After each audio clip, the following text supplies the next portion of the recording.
Hey guys, just thought I'd do a quick little video on my way home. I think that one of the things that's really important for us to do right now as coaches and people with these tools and skills to be able to influence others is to help people get out of their fear. And I'm not talking about doing sessions with people and, getting people out of their fear. Like, we need to be the leaders in the community. When someone goes, oh my God, coronavirus, yes, we need to respect their model of the world. Like we did on the weekend with our Live Your Inspired Life seminar.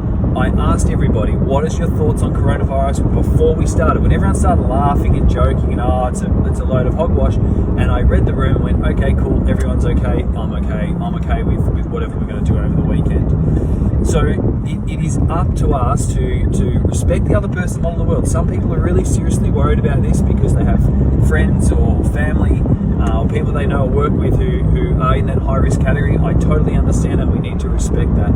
The reality is, for the majority of the population, we will be okay. And we have a great hospital system here. We have a great, we've got a great country we live in. We've got great opportunities, and yes, it's going to change. The economy is going to be different in the next 2, 3, 4, 6 months. This may have an impact over a couple of years. But even business owners who have got no work at the moment, we need to be the ones saying, it's okay, we'll support you, we'll help you, whatever we need to do. I was talking to a lady today. She said that her landlord called her today and said, look, we know that your business is going to be really quiet. We're going to reduce your rent. Things like that are already starting to happen. The thing that we have to be careful of is not to rely on the government to actually fix this. We need to be, we as a whole country need to be part of this.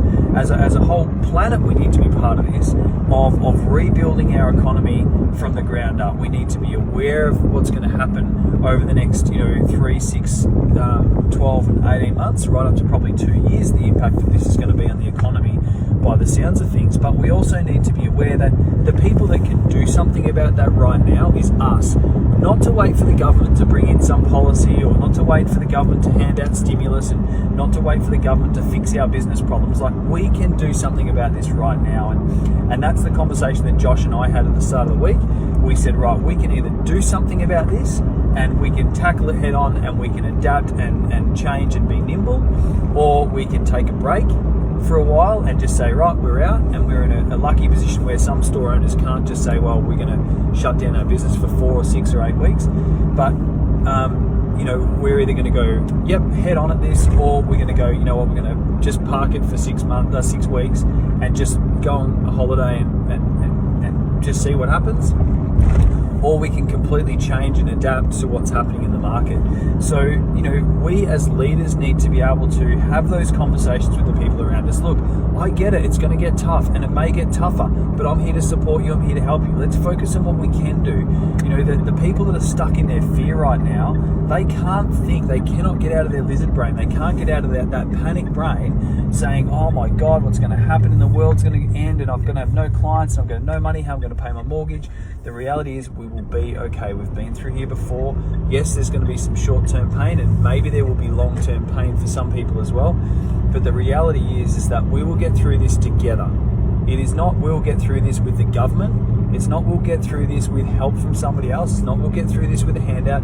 We will get through this if we say we're going to tackle this head on. We're going to support each other. We're going to love each other. And I'm going to come from the heart and I'm going to say, I'm going to help wherever I can help. Over the last 2 days, we have been flooding, businesses and people that we know with whatever assistance that we can give them. We've been talking to small businesses. We're going to start doing whatever we can do to help them be nimble and adapt. And that is going to come at a cost to us, but I'm happy to do that because I want to see that we can get back on our feet really quickly, that we can get confidence back in the marketplace, that things will return to normal if we just start leading by example. But if we get into our fear, and we're the people who are the mums and the dads and the coaches and the business owners and the football and the netball captains or the coaches or whatever, if we are those people and we're getting into our fear, that's going to flow onto our family, it's going to flow onto our loved ones, it's going to flow onto our clients and our employees, and that is actually not going to be able to help anybody. So, short-term pain, absolutely. Long-term pain, maybe. But, the thing is about any long-term pain is that if we can support each other and love each other and care for each other and give each other everything that we can in order for us to be successful, we'll get through this. I know we will. So anyway, guys, that's my message for today. I am going to jump out and switch off for the rest of the evening. I hope you have a great evening, and love to chat to you soon.